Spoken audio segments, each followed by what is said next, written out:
Welcome to Uncommon Knowledge. I'm Peter Robinson. Be sure to follow us on Twitter at twitter.com/UNC Knowledge.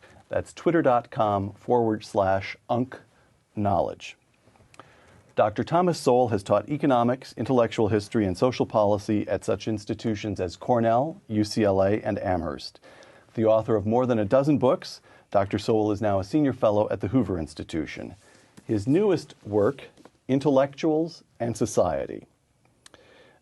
Tom, we'll begin with a quotation. Then candidate Barack Obama in July 2008, quote, "It's like these guys, Republicans, take pride in being ignorant. They should go talk to some experts and actually make a difference," close quote. Well, talking to experts does make a difference. Many of the great disasters of our time have been committed by experts. You may remember FDR's brain trust, which according to later studies prolonged the Depression by several years. The whiz kids in the Pentagon under McNamara who managed to mess up the Vietnam War. You can run through an impressive list of things, of disasters brought about by people with very high IQs. All right. Segment one, the species of the intellectual. When you refer to intellectuals in Intellectuals in Society, whom do you mean? I mean people whose end products are ideas. There are other people with great intelligence whose end products are things like the Salk vaccine. A research scientist is not necessarily an intellectual. That's right. An engineer isn't necessarily an intellectual. That's right.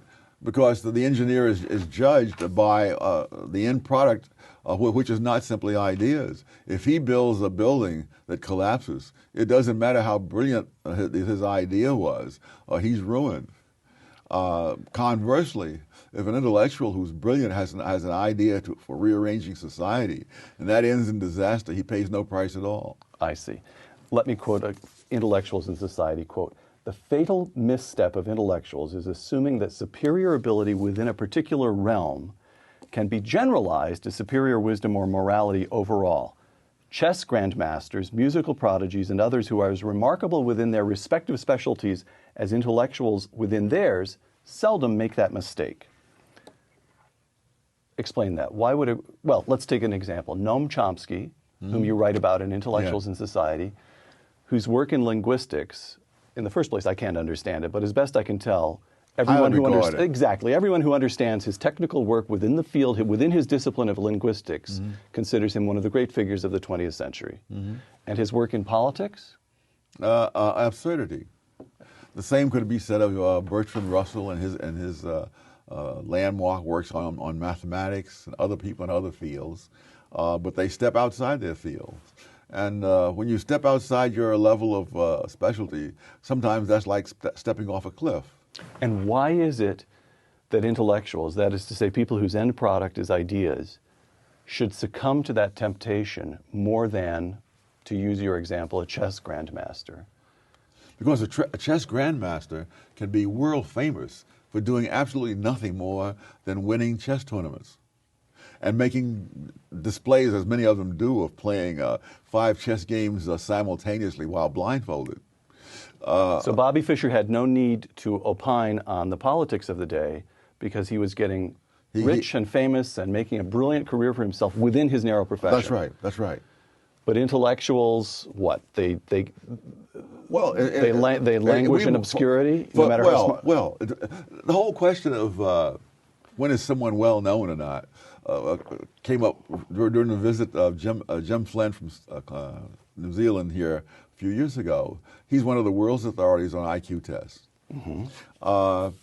People, in India know about Jim Flynn. People in England, he made a world tour.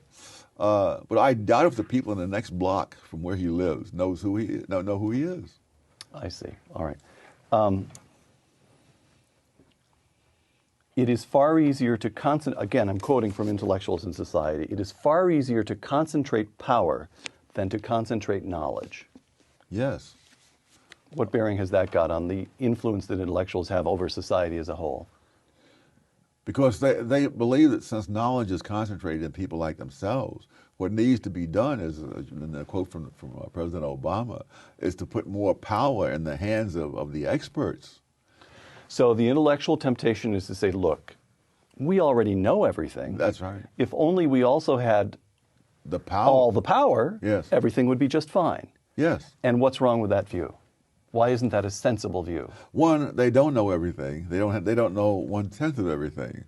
In fact, I've argued that they probably don't know 1% of the consequential knowledge in a society. Consequential knowledge is a concept that runs through this book. Explain that concept. Knowledge whose presence or absence has consequences, serious consequences. I mean, I was once in a plane that was coming down for a landing in the Ithaca airport, and suddenly the pilot gunned the motor and went up again because someone in the control tower had reminded him that he hadn't lowered his landing gear. So that was consequential knowledge. Right? Yes, yes.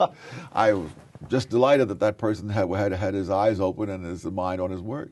So the notion here is that the kind of knowledge, the kind of consequential knowledge required to prove effective in governing a nation, such as the United States, with the biggest economy in the world, 300 million people, you can put together quite a large group of professors, and they're still not going to possess the knowledge that would enable them to run General Motors, for example, or to run the nation's healthcare system, for example. Oh, absolutely.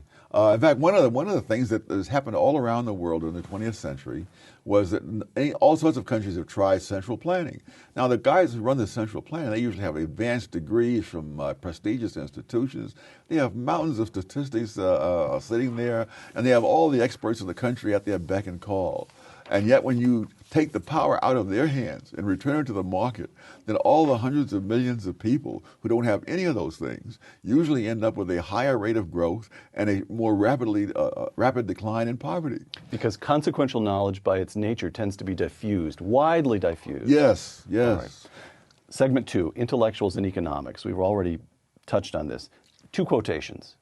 Number 1, Paul Krugman, quote, "Rising income inequality isn't new, but what happened under Bush was something entirely unprecedented. For the first time in our history, so much growth was being siphoned off to a small, wealthy minority that most Americans were failing to gain ground even during a time of economic growth," close quote. Second quotation, Dr. Thomas Sowell in Intellectuals and Society. Quote, "The statistics that the intelligentsia keeps citing are much more consistent with their vision of America than the statistics they keep ignoring," close quote. That's a tough one to encapsulate, but the basic confusion is between statistical categories and flesh and blood people. It's true that if you look at the percentage of the income that went to the top 20% in some year A, and then later on, a decade later, you'll find that that percentage has gone up. And you say, well, that shows a disparity between the people. But the rich are getting richer. The rich are getting richer. Right. But when you follow statistics generated by the Internal Revenue Service, which can follow particular individuals over time, you find that people who are in the bottom 20% of taxpayers in the first year, their income is nearly doubled by this later period, while the income of the people who are initially at the top is increased by less. And if you get down to the very top, it's actually gone down. So that people are simply moving between these brackets from year to year. And the number of people who are in the bottom 20%, let's say in 1975, who are still there in 1991 is 5% of them. Really? 29% of them who have already gotten all the way to the top. An absolute majority are in the top half. And so you're comparing what happens to these abstract categories rather than what's happening to actual flesh and blood people. So there's an enormous amount of churn and dynamism within the American. And almost everybody's own personal life. I mean, look, what were you making when you were 20 years old compared to what you were making when you were 40? Negative. I was spending my parents' money when I was 20 years old, right?